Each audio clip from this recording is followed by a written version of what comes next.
tired right now, but I am ready to give the people what they need, and that's some waiver wire help. And just shaking in constant fear for that entire late game about Derrick Henry waiting out to bust off a long run. There was one time where they were on the 1 yard line, and Derrick Henry has a history of 99-yard touchdowns in primetime games. So I'm sitting there like, yeah, this can't end well for anyone involved. But it was a fun game. It was good to see both those games and see a lot of good football throughout the day on Sunday as well. If you are new to the Waiver Wire Q&A, the way this works is you send your questions. We answer them right here on the air. You can send those questions on YouTube, Facebook, Twitch, Periscope, whatever it may be. We will get to them to help you set your waiver wires for week number 2. First question is from Joey over on YouTube. He has Michael Thomas on his roster, and he's worried.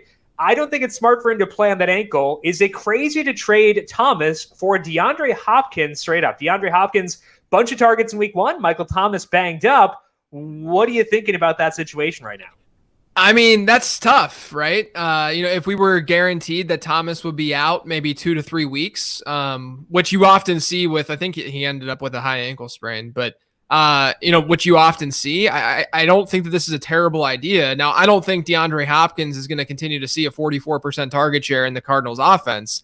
And I do have some worries and still have the same sort of worries that I had with Hopkins entering the season. Not that I was like super low on him. I had him at like wide receiver 5, but entering the season, what is he going to look like in an offense that spreads it around a little bit? I think he still was going to get a 25% target share at least because he's an elite wide receiver. But, I do think that it was a very, very strong outing for Hopkins. He's going to be in the top 3 conversation rest of season. If you're legitimately worried about Michael Thomas, if you have that in your gut that things are going to go south this season, I don't think it's the most ridiculous trade in the world. I will say this, though. I hate same position for same position trades because in the end, someone's going to lose when trades really should be about a team winning or both teams winning. So if you need to do like a 2-for-1 and help someone's depth, or if you need to do a running back for a wide receiver to help those positions on each team, that makes more sense than the straight up 1-for-1 deal. But look, go with your gut here. I don't think it's that unreasonable, although I probably would have a hard time getting rid of Michael Thomas. Yeah, especially given the uncertainty right now, you don't want to sell at this situation, but if you can get a good return, that does change the equation for sure. Question from Elias on YouTube. They are new to waiver budgets. If they have James Conner, should they spend more on Benny Snell than Malcolm Brown? So they have a situation where they have James Conner, need to find someone to replace them. Should they go with his direct backup or go with Malcolm Brown, the number 1 running back on the Los Angeles Rams? Yeah, look, I would say both Benny Snell and Malcolm Brown were pleasant surprises in week 1 in terms of how they actually looked. Malcolm Brown looked like a bulldozer behind that line, but the thing is, they still split that backfield with Cam Akers. I mean, Brown still saw about 60% of the team's snaps, but Akers still had 14 carries, Brown had 18, so it was semi-split, whereas if James Conner is completely out, then Benny Snell is going to be the workhorse in that backfield, at least in terms of getting early down work. I do think that they're going to throw in some J-Sam in there, and maybe McFarland ends up being active, and we can see a little bit of him too. So in your situation, I think the safe move is to get the handcuff. I think the upside move is to say, I'm going to risk James Conner's injury and see if I can just have a James Conner. The problem is that Conner's likely going to see some sort of a split backfield, even if he is banged up, or even if he does play. And so what you run into there is if you do get Benny Snell and Conner ends up playing, you're sort of in a spot then where you're not getting any usable running backs as opposed to at least getting one with Malcolm Brown. So, I think it's a little bit risky. I do have right now, given the uncertainty with the James Conner injury, I do have Malcolm Brown ahead of Benny Snell in terms of order and priority. So I would probably lean that way. But if I have Conner, I don't think it's a terrible idea to just play it safe this early in the season and just go with Snell. Yeah, and Malcolm Brown had 4 targets, too. It wasn't just the touchdowns. Yes. Like, he got good usage, and that does help quite a bit for his value. Francis is asking, what's the order of the highest value going forward? James Robinson, James White, or Nyheim Hines? All very different players, but how would you rank those 3 going forward? Robinson, White, and Hines. Yeah, so I'm going to assume it's a PPR format. So I'm going to go with Hines first. Okay. Probably White second and Robinson third. So I'm a James Robinson stan. I love me some James Robinson, so don't take this the wrong way. I was high on him entering the draft, actually. But my fear with Robinson is that we saw a great game script for Jacksonville in week 1. We might not see that moving forward. There was a reason their over-under win total on FanDuel Sportsbook was 4.5 entering the year. So that's not great for James Robinson because once we see a negative game spread, we might see more Chris Thompson. And then on top of that, Devine Zigbo was out. Raquel Armstead's been on the COVID list. So what happens if those guys come back? Maybe they want to see what they have in them too. Whereas Nyheim Hines and Jonathan Taylor are the guys in that backfield. Hines had a 17, almost 18% target share here in week 1. A lot of that was with Marlon Mack healthy, or at least part of that was. He should be peppered with targets this season. He has that I wouldn't say Austin Eckler upside with Phillip Rivers under center, but I do think that he has that 12 to 15% target share range in his range of outcomes. So I'm just fairly high on him. And I should go back to the question before, because they were asking about what type of money you should put down in order to get a Benny Snell or to get a Malcolm Brown. I think Brown and Snell are in like the 15 to 20% range, but then I would put Nyheim Hines more in the 25% range, maybe even the 30% range if you're in a PPR format. So that's kind of where I'm viewing the big three this week. Okay, let's talk about some tight ends here. Shake and Bake 145 as Ridley and Hurst, so Calvin Ridley and Hayden Hurst. Should they drop Hurst for Dallas Goedert, TJ Hawkinson, or Noah Fant? They don't have room to stash 2 tight ends. So it sounds like they have Hurst as their starter, and they'd be dropping him for Dallas Goedert, TJ Hawkinson, or Noah Fant. So would you rank Goedert, Hawkinson, or Fant ahead of Hurst rest of season, knowing they have Calvin Ridley on their roster? I would be ranking Fant and Hawkinson over Hurst, I think, rest of season. And what we saw out of Noah Fant last night, I might put him number 1 because he looked like a freak. I will say I do think we have to take it with a grain of salt because Cortland Sutton was out. But even still, Noah Fant looked really good last night. I would probably put him 1, Hawkinson 2. And then, look, Goddard is intriguing, not just because he ran only 6 fewer routes than Zach Ertz. I think it was 6 in that game against Washington. He was targeted at a decent rate. But there's rumors that Zach Ertz in this contract situation, things aren't going very well. What happens if they trade Zach Ertz midseason? And then all of a sudden Dallas Goedert is a top 5 tight end in fantasy football. So I do think Goddard is a guy that you would want to add to your roster. I don't know if I would take him straight up over Hurst because I think Hurst is a little bit more stable right now, but I would definitely be taking Fant and Hawkinson over him. Yeah, Dallas Goedert, the Philadelphia Eagles' number 1 wide receiver. Brandon is asking, speaking of the Eagles, using Carson Wentz as his quarterback in a league with -1 for sacks, woof, and -3 for interceptions, double woof. Should I jump ship given the offensive line and try to trade for someone else? Now, I would say here, it sounds as if Lane Johnson's probably gonna play in week number 2, and Lane Johnson makes a pretty big difference, but with no Andre Dillard, no Brandon Brooks, and the other injuries they had, there are some pretty serious depth concerns which used to be a strength for Philadelphia. So is the level of concern on Wentz high enough where you jump ship, where you have those big negatives in a league like that? Yeah, I mean, it depends on what your alternatives are. If you can stream week in and week out and get sort of, mid-range QB2s week in and week out, I think it's fine if you want to get rid of Wentz right now, given what we are looking at with the scoring. But if not, I would probably hold on. I mean, the one positive, if there is a positive about that game for the Philly offense, is number 1, Wentz was top 5 in the league in deep ball rate, or intermediate to deep ball rate at 15 plus air yards. At 29% of his attempts went that far. And then number 2, the Eagles were by far the most pass heavy team in football in week 1, where they in neutral script situations. So when the game was within 6 points, which was basically most of that game, or a lot of that game at least. But when the game was within 6 points, the Eagles had a 3.17 pass to rush ratio, which is just out of control. So all of that combined means that we could see high ADOT, a lot of pass attempts, which could just be amazing for fantasy. But they need to get the offensive line looking better. I mean, granted though, I mean, you're the offensive line guy, and I mean, you already noted about the Lane Johnson and him potentially coming back, but let's not downplay the matchup they had. I mean, Washington's defensive line, the worst matchup you could possibly have. Yeah, I mean, yeah, right. Washington's defensive line is really, really good. And so I think that we have to take that with a grain of salt as well. And then unfortunately they get Aaron Donald this week. Yeah, and the good thing is that hopefully they keep Aaron Donald on the interior. I mean, maybe the Rams are smart enough to move him outside and take advantage of those issues, but Jason Kelce is still rock solid. So I would expect to bounce back this week if Johnson can play, and I'm hoping that game shoots out because the total is 46.5, and I have interest in the over there. Brad Cannon, how would you rank Benny Snell, James Robinson, Nyheim Hines, Malcolm Brown, Joshua Kelly? We're going to flip this. JJ, let's assume all the viable running backs are on waivers and just say, who would you prioritize most in that group? Yeah, so I didn't mention Joshua Kelly earlier. I think he's still in that. I think he's in that like Malcolm Brown range. The one thing I will say about Kelly, number one, I love him. He looked awesome in week 1. He's absolutely the number 2 back on that team. Rest in peace, Justin Jackson, who we both love dearly. For the record, I mean, It's terrible. Jim's wearing the Northwestern shirt. I know. Right now, I've got my Northwestern pen over here, and I was talking with Matt Fitzpatrick on the PGA podcast today. I'm trying to cover all the bases. Yeah, but my boy, the ball carrier, can't stay healthy. Yeah, I'm just worried about Kelly's receiving upside. Austin Eckler's in that backfield, and then on top of that, they actually targeted their running backs at the lowest rate in the NFL in week 1, which was semi-shocking because you have Austin Eckler on your team. But Kelly should see the goal line work. He had 2 goal line rushes versus Austin Eckler 0.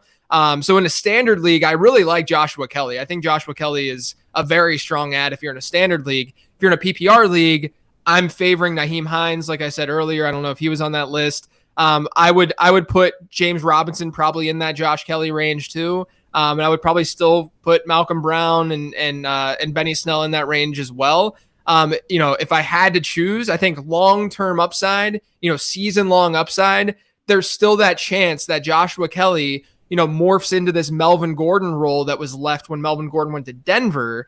And then, with Benny Snell, James Conner could get healthy.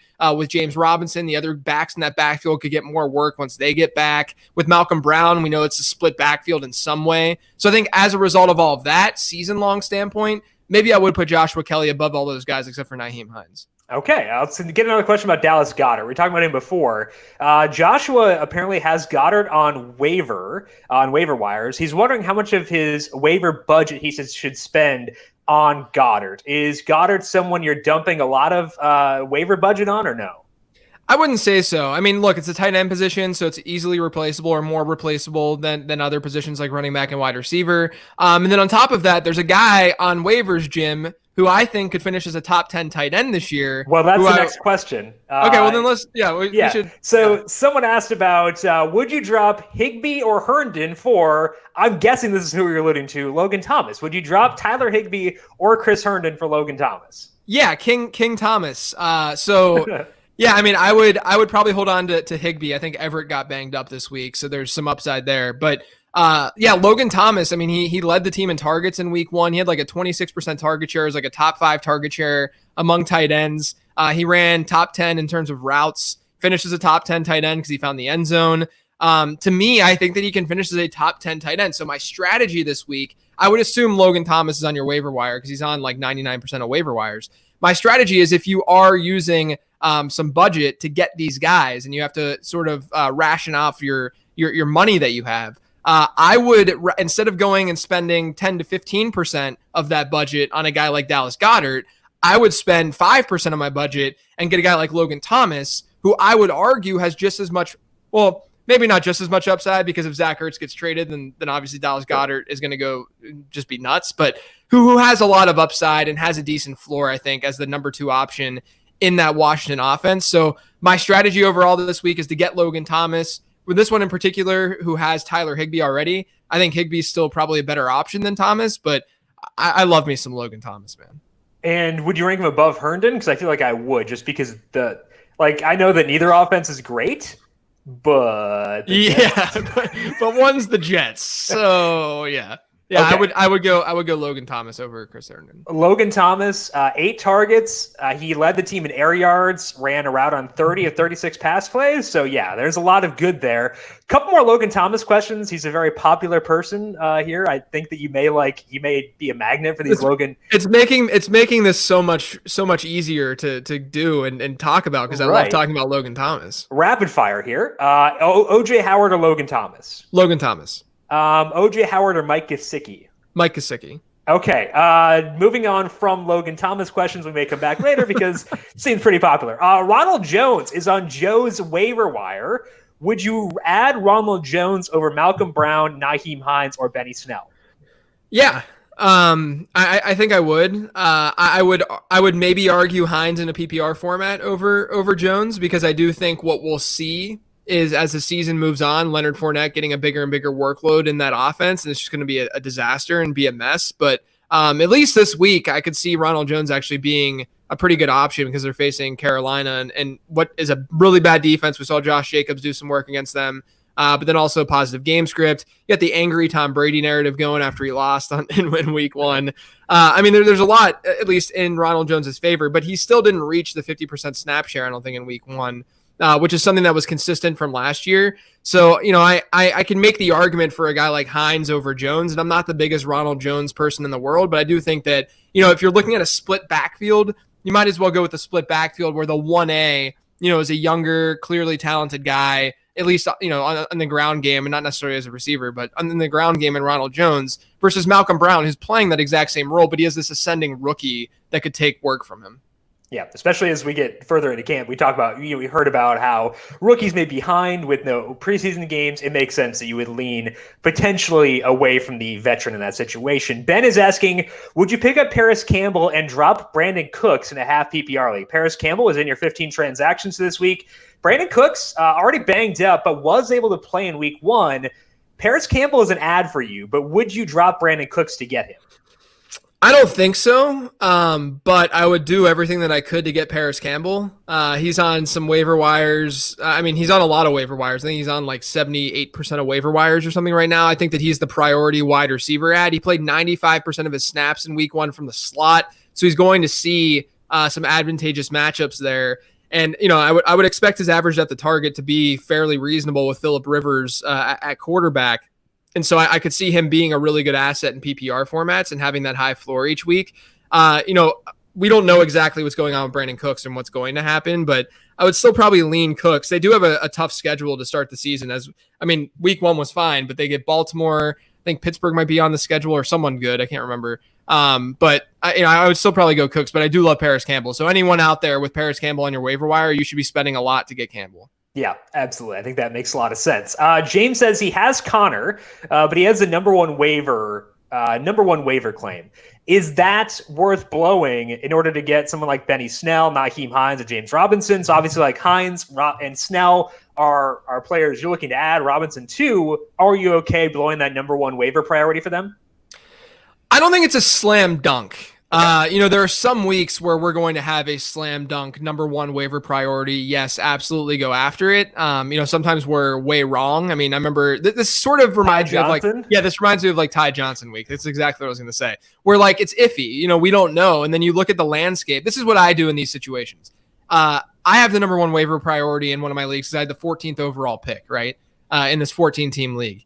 And it's a 14-team league, which means the rosters are pretty deep, which means a lot of traditional handcuffs, like a Chase Edmonds, let's say, or a Tony Pollard or Alexander Madison, they're all rostered. Mm-hmm. And so those are the guys that you would absolutely blow the number one waiver priority on if their counterparts got injured, right? So take a look at the landscape of your league. If you're in like an 8 or 10 team league, you don't need to be spending your number one claim on Nyheim Hines this week. But if you're in a 14, 16 team league, maybe a 12, that's where you start to get a little bit iffy. Just look at the landscape and sort of decide that way. I think it's iffy. I don't know if I would do it because I see Hines as more of a high floor player rather than one who's going to be a top 10 running back in fantasy football this year because Jonathan Taylor's a freak. But I can understand the allure in trying to get him this week. The other thing to consider too is what you're dropping, because if you have to drop a quality player to add one of them, that makes the cost of giving up that number one waiver priority even bigger. So consider that as well. Justin, how are you feeling about Bryan Edwards? Are you holding him over those who are likely available right now? So let's say Bryan Edwards is the last guy on your bench. Would you drop him to pick up one of those interesting waiver claims this week? So here's how I try to handle my bench. I generally try to use the last spot on my bench to be a guy that I can easily drop and add, right? Just someone who you don't feel super attached to. It's a total flyer, high upside play, which is what I think Bryan Edwards is. The guys that you're adding off the waiver wire this week, Benny Snell, maybe Hines aside, Malcolm Brown, I think that they're still fairly short-term ads. Not guys that are going to necessarily give you strong production in week 12 or 13, just because the environment can change very quickly for them. So from that standpoint, I would still probably add those guys because they have more value for your team. But I can understand in trying to just hold on to Bryan Edwards as this flyer, right? But if it's someone like Parris Campbell, where you're replacing, the same position for same position. Parris Campbell clearly already balled out. Parris Campbell is honestly doing already right now what we would hope Bryan Edwards would do production-wise, right? And Parris Campbell being a second-year guy versus a rookie and in an offense is a little bit more friendly. If you're going same position for same position like that, I would get Parris Campbell. But if it's for a running back, and I mean, you're really just getting value, and hopefully you can flip that value or something like that eventually. I would probably drop Edwards is basically what I'm saying for these guys, but I do think that it's important to look at your last roster spot that way. Parris Campbell is also in a very usable situation this week against the Vikings, so keep that in mind as well, which is could be fun. Shrey is asking, we had 2 back-to-back Jonathan Taylor questions, so I lumped them together. You've gotten a lot of questions on Twitter about Jonathan Taylor. Some of them have been wild, but this one is fun. Yeah. Would you trade Julio for Jonathan Taylor? Oh my gosh. I mean, look, I think that's where we're at. I agree. I think that's fair. And I think that I'm going to say it on this show. No one can at me in 10 weeks. We'll delete the footage. Don't worry. I would take Jonathan Taylor. Okay. So I'm assuming you would also take Jonathan Taylor over Allen Robinson as well. That was a question from SB. Yeah, I mean, look, this is the way that I see it. If we were to draft right now, after seeing what we saw in week 1, Jonathan Taylor would be a mid to late first round pick. And Julio Jones was an early second round pick for most of the offseason. I think it makes sense to go with the more scarce position at running back. So the way that you would view Jonathan Taylor, basically, for a generic trade offer is view him in the same tier as Clyde Edwards-Helaire, where he was before the season. Is that correct? I would probably rank him, if I were drafting right now, ahead of like a Joe Mixon, and because of the Miles Sanders injury, probably ahead of Miles Sanders, but I think that's at least debatable. Okay. But I would have them then behind like a Derrick Henry, Dalvin Cook, CEH, the guys who are going ahead of those players in the draft. Okay. Bradley Singer asked Anthony Miller or Darius Slayton. Anthony Miller did well on Sunday, but didn't play a ton of snaps, which is something that they've done to him sporadically. But also now Allen Robinson apparently hates the Bears and has deleted everything from his social media. But Darius Slayton, 2 touchdowns last night, played really well last year too. Between those two, who are you favoring? So Darius Slayton's one of those guys that I'm never going to get right. It's a generally crowded offense. I just feel like it's going to be hard to predict each week, but then it's not hard to predict each week because Darius Slayton ends up scoring twice against Pittsburgh, right? So I would probably lean Slayton there though, because I do think he has a little bit more upside, a little bit more big play ability, whereas Anthony Miller is going to have likely a lower average at the target in that offense. But I do think Miller has some interesting upside if Allen Robinson does indeed get traded, because he would just get peppered with targets. I would lean Slayton though over Miller. And I love Anthony Miller. I'm a borderline truther for him. Yeah, I like Anthony Miller too. The usage last year really good, but that snap rate, again, it's something we saw last year too. It's concerning. So I think that is worth considering. Bruce asked a question about prioritization of different guys. And one of the players he asked about we have not discussed yet is Russell Gage. Russell Gage had 12 targets in week number 1, had 100 yards, which I did not know Russell Gage was capable of doing. Yeah. But where are you viewing Russell Gage relative to some of the other waiver wire ads? Yeah, I mean, I'm surprised that Gage didn't have 12 targets and like 36 yards because of the way that they use him. Exactly, yeah. So the way that I'm viewing this is that I think Ridley and Julio in these likely negative game scripts or pass-heavy scripts that Atlanta will see, Ridley and Julio are going to eat all season long. And then what we're going to see is a rotation between Hayden Hurst and Russell Gage, because Russell Gage plays the slot, Hayden Hurst the tight end. They're playing in line. You can see matchups just dictating who Matt Ryan's going to target as a result. So to me, Gage is more so a reaction to the matchup and just how things went in week 1. It could easily be Hayden Hurst next week. Because by the way, Hayden Hurst ran the most routes of any tight end this past week. I mean, part of that is because they threw the ball so much, but Hayden Hurst was out there running a lot. He was just getting a lot of exercise because they weren't targeting him that much. But I think moving forward, I would see sort of a rotation between Russell Gage and Hayden Hurst, which is why Gage to me isn't as high on the priority list. All righty. I think that is all the time that we have for today. Do want to thank you all for tuning in. JJ, I appreciate your insights here as always. We'll be back next Tuesday, 3:30 p.m. Eastern time to answer all your waiver wire questions. Do not move though, because we're going to come back here in a couple minutes and break down MLB DFS for tonight to talk about I think it's a 12-game slate, so a pretty fun slate. A lot of good pitchers, Darvish on tap. So stick around, ask questions for that. JJ, want to thank you for coming by though. I appreciate the time as always. Thanks, guys. Trade for Jonathan Taylor. Absolutely. So if you're playing MLB DFS tonight, stick around. Back on in a couple minutes. JJ is back with us next week. Make sure you follow him on Twitter at LateRoundQB. We'll take a 2-minute break and come back. Break down MLB DFS. This has been the FanDuel Waiver Wire Q&A.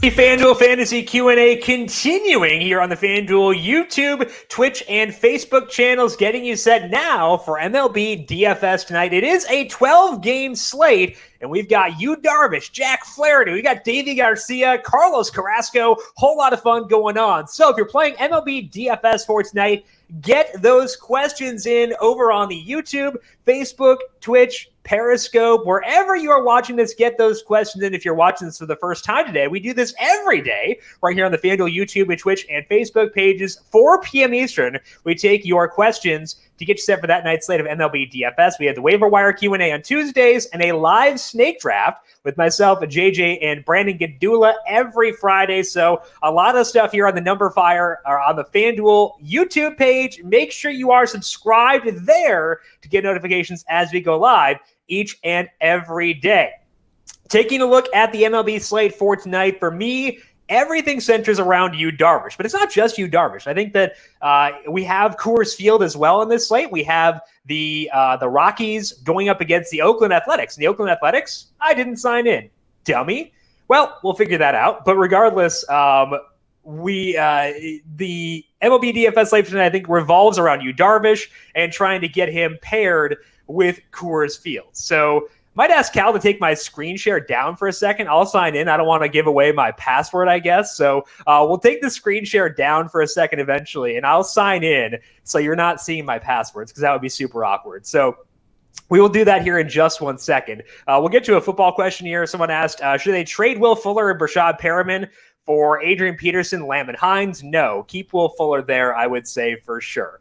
So we'll get this thing switched over here, and there we go. Okay, so now I'll sign into the screen share so that I can actually show you this without giving away the state secrets that are my password, because I'm sure that they are super fun. But for tonight, to me, my driving question is, can I get Yu Darvish in with Coors Field? And I think that it is. All right, the screen share is back up. I've signed in. We're not giving away state secrets, so we should be good to go. Yu Darvish is the number one pitcher for me tonight. He is $11,200, and that's a pretty big salary, and it's hard to get that in with Coors Field.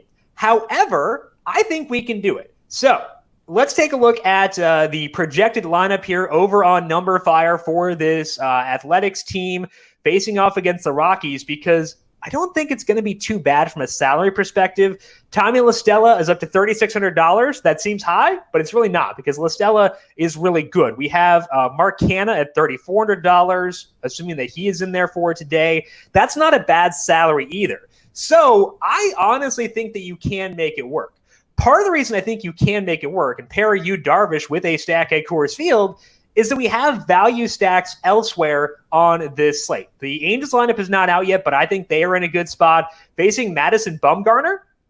Bumgarner is a guy who has still struggled with hard contact so far this year. The velocity has not come all the way back up. So I think that we can definitely take a go at Madison Bumgarner here with this Angels lineup. Guys like Justin Upton, Jared Walsh is a lefty, but I think that you can use him despite the fact he is a lefty. Really good numbers last year in the minors against lefties, so I would say he should be totally fine to go despite the fact he's a lefty. He's $2,800. David Fletcher is $3,000. Fletcher fills second base. Second base is terrible, so that's always a plus for me. Upton's 27. Max Stassi crushes lefties. He's 24. So I would say the Angels are are a value stack to target. The other value stack I am looking to target for today is getting a piece of the Baltimore Orioles. Last night, their offense went off, and I was not as high on them as I should have been, but I do think we can go back there for tonight. So the Orioles and the Angels, two teams I want to stack in order to give myself the flexibility to get to Yu Darvish and a stack at Coors Field. First question comes from Darnell Harris. I need 3 home runs for tonight. Who can I count on? All right. So we got 3 home run calls for Darnell. I think the easy one is going to be Mike Trout. He's facing Madison Bumgarner. Gives up fly balls, lots of hard contact. I'm not sure if you've heard Mike Trout's good at baseball. So honestly, Darnell, you might get 3 out of Mike Trout alone. So we'll say Mike Trout 1. Number 2, I'm going to go to that Coors Field game. Antonio Senzatela tends to do a good job of not letting up a ton of fly balls or hard contact, but he hasn't faced Matt Olson. Matt Olson at Coors Field. That's a pretty fun combination. So I'll go Mike Trout, Matt Olson. I could go with Nolan Arenado or Trevor Story facing a lefty, but Sean Manaea has been adding in a changeup more often recently, and over his past, I think it's his 4 outings, past 5 starts with more changeups, Manaea has a 3.66 skill interactive ERA. That's pretty good. He's letting up a lot of balls in play, letting up a little bit too much hard contact, but the results have been good. So I'm not going to put a Rocky in there. I'm going to be okay being a bit lower there. Let's have some fun with this Darnell.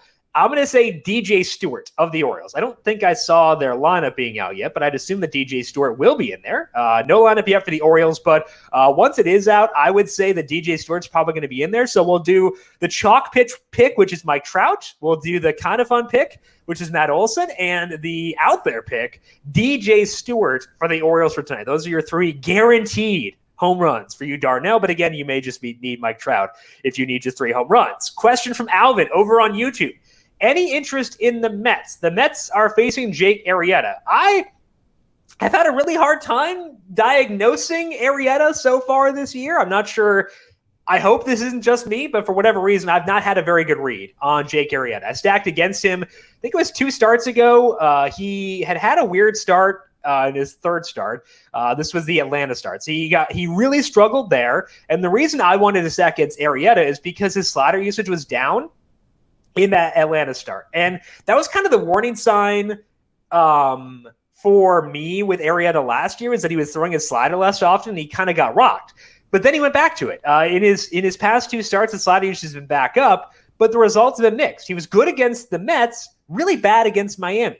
So I've had a really tough time knowing how to handle Jake Arrieta. But Alvin, I think the thing that can allow you to use the Mets for tonight is that if we don't know Jake Arrieta, that means it's within his range of outcomes to get rocked by the Mets. So I would say the Mets are okay. I would say the Mets are in play for tonight. I would not rank them as a high priority stack, but I do think that especially if you're looking for like one-offs, you need to fill out a lineup, guys like Brandon Nimmo, Robinson Cano at second base. Dominic Smith definitely does work too. So if you need a one-off, I would say the Mets are pretty good there.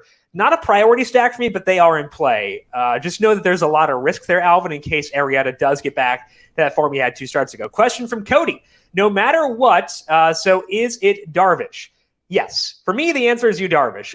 Let me show you why here. Yu Darvish has been throwing his four-seam fastball less often over his past, I think it's 6 starts now.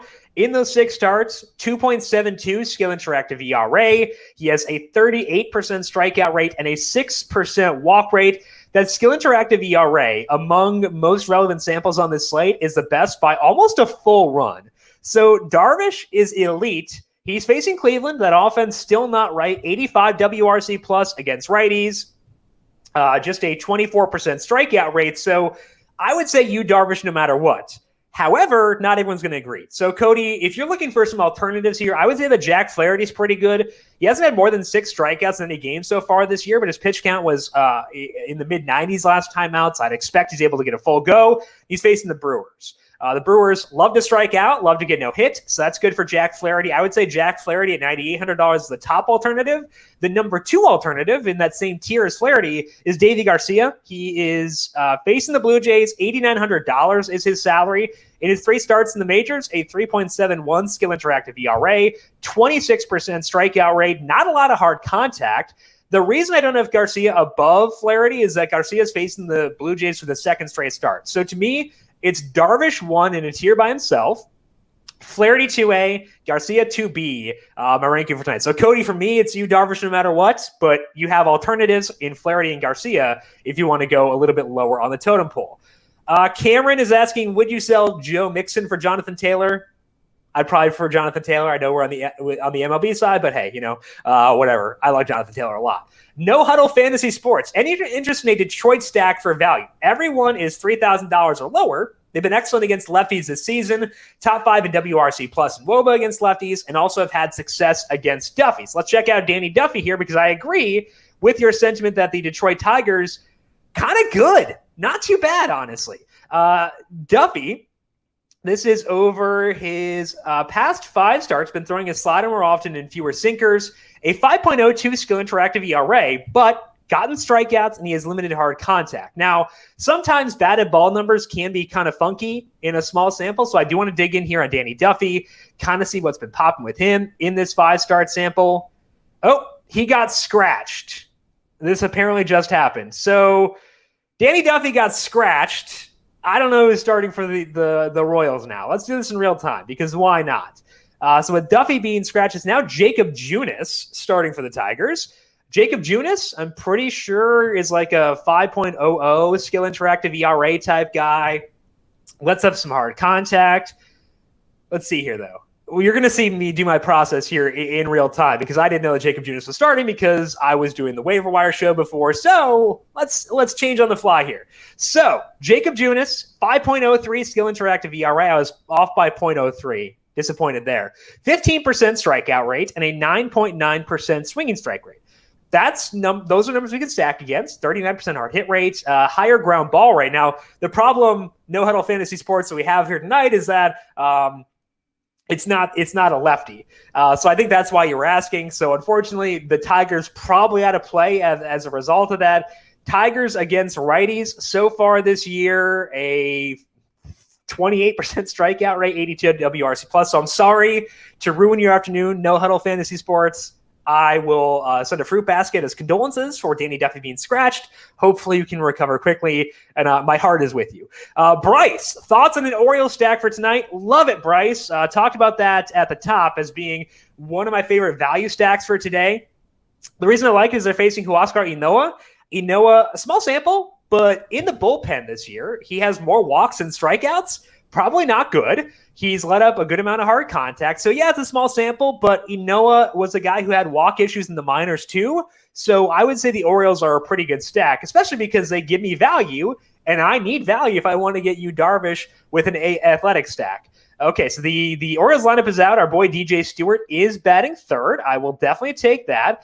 Didn't get Austin Hayes sliding up. I kind of thought that with Hayes looking pretty good last night, I was hoping he might slide up in the order. He did not. He is still batting ninth. That's kind of a bummer. I wouldn't say that totally pushes Hayes off the radar. It's a bummer, but I wouldn't say it totally kills me. So it's still an option. I was hoping he would move up. Rio Ruiz batting seventh. That's okay. I think that works. Cedric Mullins, I want to look at his numbers here really quickly because he's got wheels. That definitely helps. Maybe we can get some upside via that. I think he's like $2,600 for the Orioles for today. Let's pull this up here. He is 24, even better. Okay, so that works. The numbers for Mullins in 2020. He has a 101 ISO, 6 stolen bases. Let's see the fly ball rate here. It is 35%. Okay, I think Mullins is in play. $2,400. I'm on board. Let's do that. So I'd say Mullins is in play, Stewart's in play, Ruiz in play as value plays for that Orioles team in order to help you stack Coors Field with you, Darvish. Alvin asking for the top single entry stacks for tonight. I like the Angels. I know that Bumgarner is going to generate interest in the Angels, but again, my single entry mindset is Darvish, Coors, and something else. And I'd rather go with the Angels than the Orioles. I feel better about their offense. I feel better about the individual players I want to stack within that team. And I'm not sure how many people will be able to get to Darvish and Coors. Like maybe they will spend down at pitcher. I don't want to do that. So I would say Darvish, A's, Angels for single entry for me tonight. Let's get over some questions over on Facebook. Chip checked in late. Who are your top stacks? I have the A's 1. I would have the Angels 2. I would have the Orioles 3. Now, the caveat there is that if you have the salary for the Braves, I think they are in a pretty good spot for tonight. They're facing Thomas Eshelman.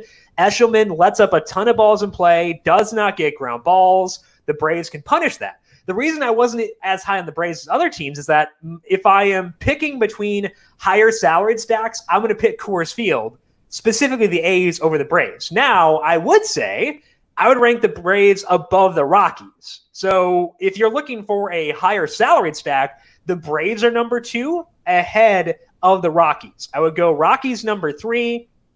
And then, yeah, I think that's probably the way that I rank it. Astros would be number 4 among the higher salaried stacks tonight. So it depends on your salary. If you have the high end, A's, Braves, Rockies. If you want a low end one, Angels and Orioles. Tim, which 2 hitters are the key to get in tonight with a Darvish lineup? Okay, so basically we're looking for value. So let's plug you Darvish in here, see how much trouble we're in.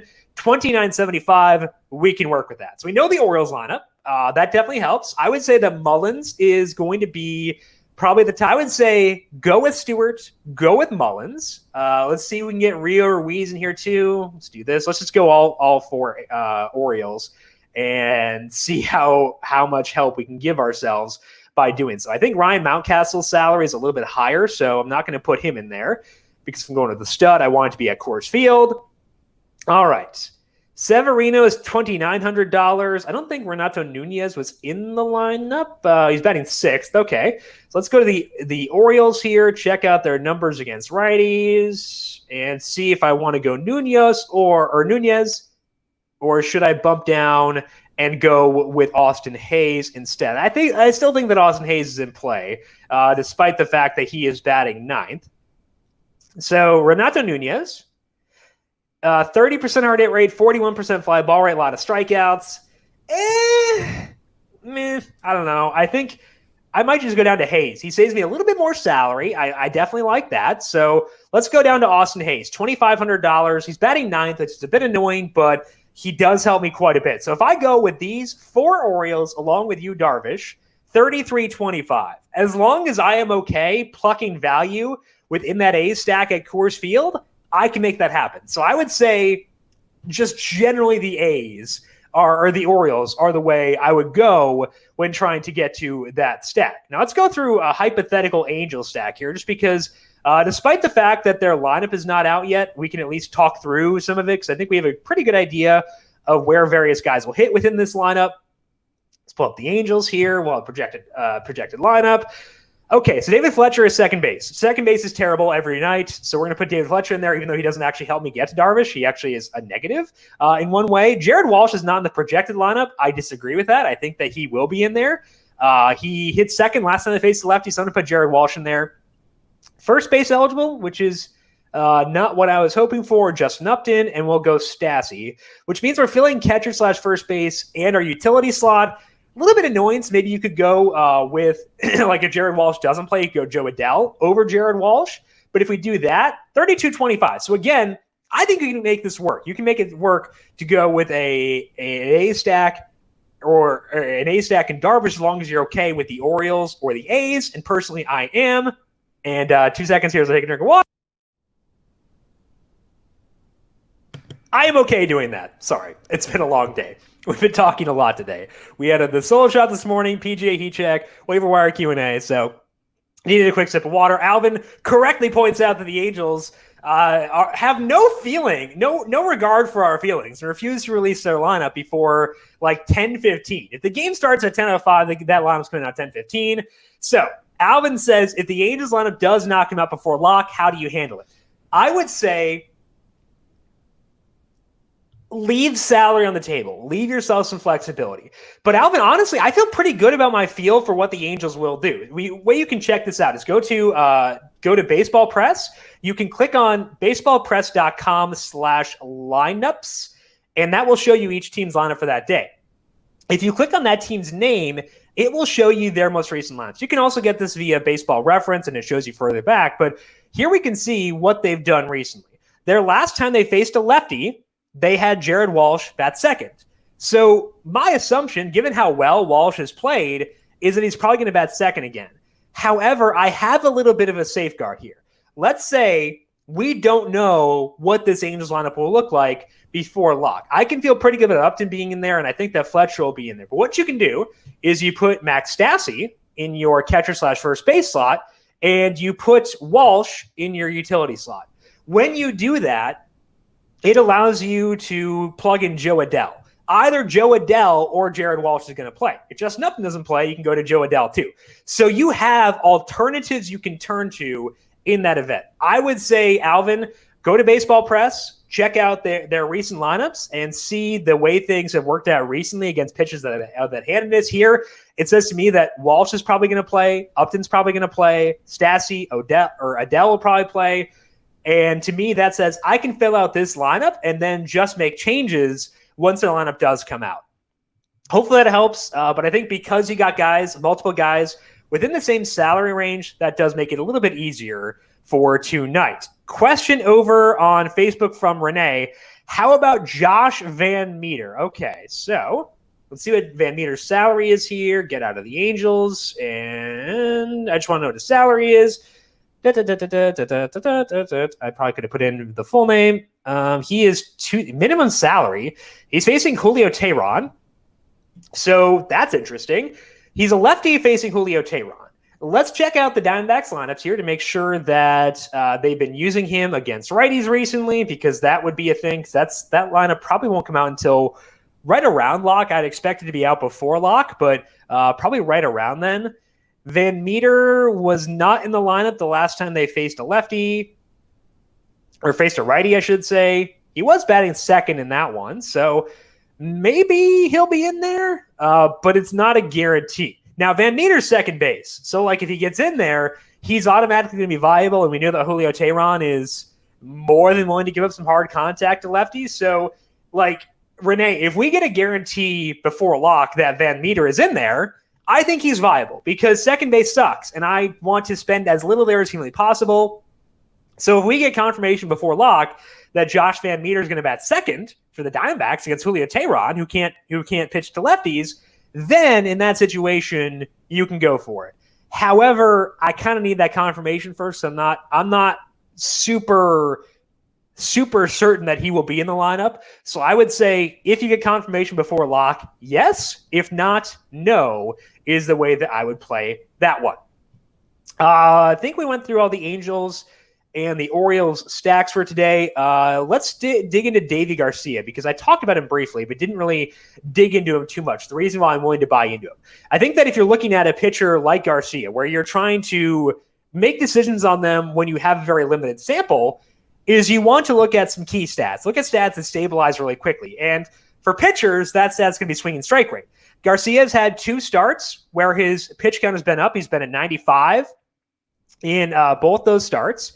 And in both those starts, his swinging strike rate has been above 12.5%, 12.6%, 13.7%. And that game was against the Orioles, the same team you face tonight, which is a downside because it means it's a double-up matchup, but it also means we know he can handle this lineup. So I think that's a good thing. We go back over here, look at the other numbers for Garcia. I would say strikeout rate is getting close to stabilizing. I think he's faced about 60-ish hitters so far. Total batters faced is 70. So strikeout rate tends to stabilize around 60 batters faced. So this 26% strikeout rate should be pretty stable. The walk rate will probably take a little bit longer, and I'm skeptical that the walk rate remains as low as it has been, because he did struggle with walks in the minors. Now, he's a 21-year-old guy. You kind of expect some progression there. So maybe the walks do stay low. Maybe he got better. Maybe we can expect the walks to stay low. But that's the reason I'm not going to fully put him ahead of Jack Flaherty. So I think that if you're trying to make judgments on these pitchers really quickly, I would say look at swinging strike rate first, then look at strikeout rate, then look at walk rate, then skill interactive ERA, then the batted ball stats. And once all those numbers are stabilized, you can start to look at results, because there are some pitchers who will outperform their peripherals. Dylan Cease being one of them, as he continues to baffle me despite his hideous peripherals and straining like 16 runners against the Minnesota Twins last night. So I would say results come last, but swinging strike rate, strikeout rate, walk rate, skill interactive ERA, batted ball numbers, the order in which I look at numbers, all those numbers to me say Garcia's in play, but I would put him below Flaherty just because it is a repeat matchup. Renee, how about Tyler Anderson as a pitcher? I hate his strikeout rate. I hate it. 16% strikeout rate. I think this is since he became a full-time starter. Yeah, so past 7 starts for Tyler Anderson, 16% strikeout rate. The Mariners do strike out, but I kind of need more strikeouts. The reason that I value strikeout rates so highly, outside of the fact that you literally get points for strikeouts, is you give yourself wiggle room. If you are using, like, let's say Kyle Hendricks. Kyle Hendricks goes 8 innings, he allows no earned runs, and gets 4 strikeouts. That's probably going to be a win, probably going to be a quality start, and that's 10 points. The 8 points the 8 innings is worth 24 points. That's 34 points, but you only get the 4 strikeouts, and that's 46 points. That's like the ceiling if you don't get strikeouts. Whereas Garrett Cole, who's not pitching tonight, so I don't know why I picked him. He's pitching tomorrow. Okay, Yu Darvish last week let up a 3-run home run the first inning. But he went out there, got 9 strikeouts, and he still scored 40 points. So I want to go with strikeouts, and Tyler Anderson doesn't get enough for me, so I would not go with Tyler Anderson personally. No huddle. Not sure if mentioned yet, but thoughts on Urquidy pitching for Houston. A low salary versus Texas team that struggles against righties and strikes out a lot. Also, he had a really solid 40-point outing against Texas in 2019. Urquidy does not have a high enough pitch count for me. Urquidy, I think it is, I guess he went 88? That's higher than I thought it was. Okay, so he went 88, his past time out. The reason I'm a little bit wary is actually because he's been using his, I think it's a curveball. Let's see, fewer curveballs over his past 5 starts. This does date back to last year. So take it with a grain of salt, but he's been using his curveball less often. Strikeout rate is 16% in that time. And if I recall correctly, I'm pretty sure his strikeout numbers have been pretty bad in 2 starts he has made so far this year. Urquidy began the year on the COVID list. So that's kind of why I thought his pitch count was low, but I guess it actually wasn't. But in the 2 starts so far this year, waiting for it to load, strikeouts per 9 is bad. Okay, 8% strikeout rate, 15% walk rate, 9.9% swinging strike rate. So because the swinging strike rate is low at 9.9%, I'm not going to buy in. Let's check out the matchups here, because if he's faced like the Dodgers, like that would change things. But it's the Angels and the A's. I would say hold off on Urquidy. Keep an eye on him, like monitor him. Maybe as he gets further removed from COVID, we can buy in. But I think for right now, I'd be hesitant. The pitch count's higher than I thought it was, so he's more in play than I thought he was. But I would still be wary just because the strikeout rate has been so low. Cody, when you say single entry, is it more cash games? No, that's actually a very good question. So single entry basically means like there are a lot of contests on FanDuel where you're only allowed to put 1 lineup in. And I think that some people do play that more like a cash game. However, to me, it's a different mindset with cash games, because in cash games, I will stack different teams than I will if I'm stacking a tournament. If I'm stacking cash games, I just want to maximize the number of balls in play my team will get. For a tournament, I want to maximize hard contact.